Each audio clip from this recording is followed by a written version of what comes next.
Hey, thanks for dropping in.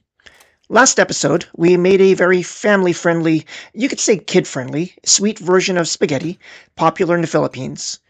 This week, we're sticking with the pasta theme, but we're taking it in a decidedly more grown up direction. I think you guys will love it, and it's coming up next.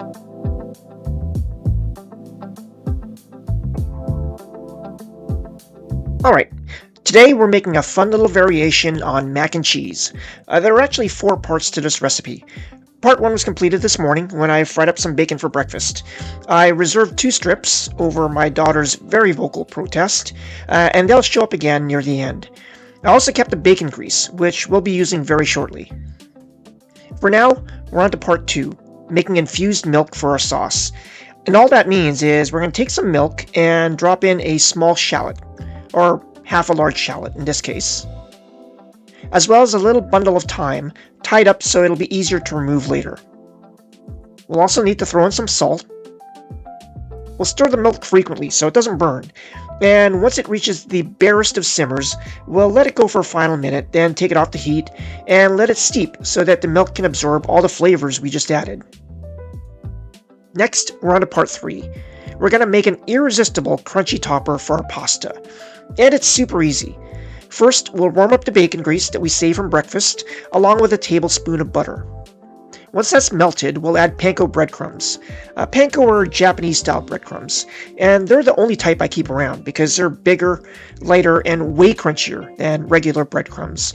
They're also made using electricity, which just makes them cooler.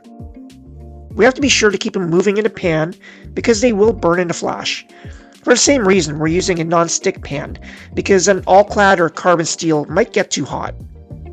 Once the crumbs begin to take on any color, we'll turn off the heat and let them continue cooking until golden. Kind of like this. These crumbs smell fantastic, by the way, and they're ready to be moved to a paper towel-lined plate to drain. Okay, we have reached part 4, which is making the sauce for our pasta. This is going to be the most time-consuming step, so let's get moving and make a roux. We'll add some butter to our pot and let it melt. After which, we'll stir in some AP flour.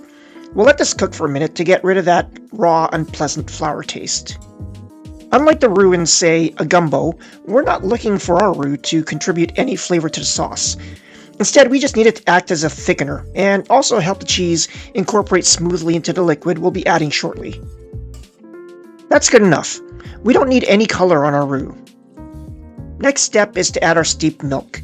I already strained out the shallot and thyme, so we can straight up pour this in. We'll do this in stages, whisking it well each time. Don't worry if it seizes up the first couple of additions, just keep whisking and adding milk, and this will eventually turn into a nice, smooth, lump-free sauce. Just like that. So what we have now, for all intents and purposes, is a very loose bechamel sauce. The next step here is to transform this into a mornay or cheese sauce. And to do that, all we have to do is, simply enough, add our cheese. We'll start with a melter. This is a cheese that's going to give our sauce that beautiful, smooth, velvety texture that we crave, while also adding a ton of flavor. And for that, there are a few cheeses better suited than Gruyere. Gruyere is nutty and savory and salty and sweet. It's going to be the perfect background flavor for our cheese sauce. I grated this a little bit ahead of time with a box grater, so it should melt into our sauce without any problem. Next, we need to add some funk, and for that we're coloring slightly outside the lines and adding one of my favorite cheeses, gorgonzola. This will add a beautiful blue flavor to our sauce, making it tangy and rich and decadent without being overwhelming. Another cheese I like to use here is Danish blue. Both it and gorgonzola are on the milder side of a blue cheese spectrum, which is my personal preference. Of course, if you like yours stronger, you could sub in a Stilton or even a Roquefort instead. It's up to you.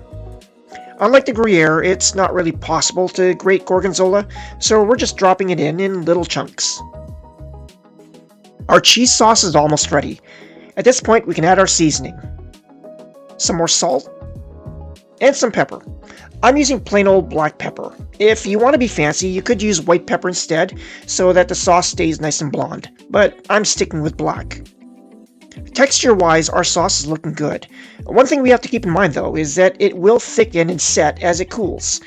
So to help it stay nice and molten, as well as add one more layer of flavor, we're going to stir in a little sour cream. A couple of tablespoons should be good. Now we can taste again and adjust as needed. This is by far the best cheese sauce I know how to make. The gorgonzola is there, it coats your tongue, and the aroma fills your nose, but it's not even remotely aggressive, and the gruyere just lends an unbelievable silky smoothness. Okay, that's it. Our sauce is ready. The only thing left is to boil our pasta, which I'm going to do off screen on another burner. I'll see you again in a second. Alright, let's finish this thing. So here we've got our pot of cooked pasta. I'm using shells instead of the traditional elbow mac. No real reason why, other than I think it looks pretty.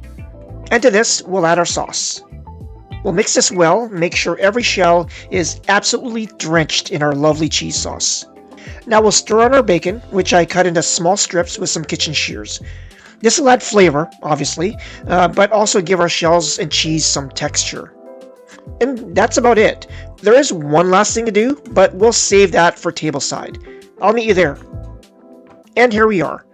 Pasta shells coated in our rich, velvety, frankly ridiculously tasty cheese sauce. The only possible way to make this better is by sprinkling on our panko breadcrumb topping, which, remember, we fried in bacon fat. Plus a few thyme leaves for a little pop of color and aroma. That's beautiful. Let's do the flyby.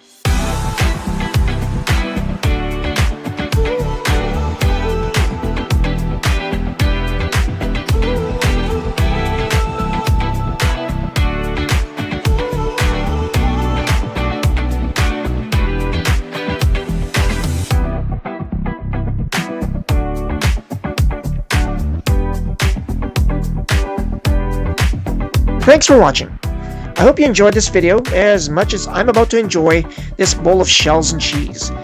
Please remember to like, subscribe, share, and comment. And I'll see you next time.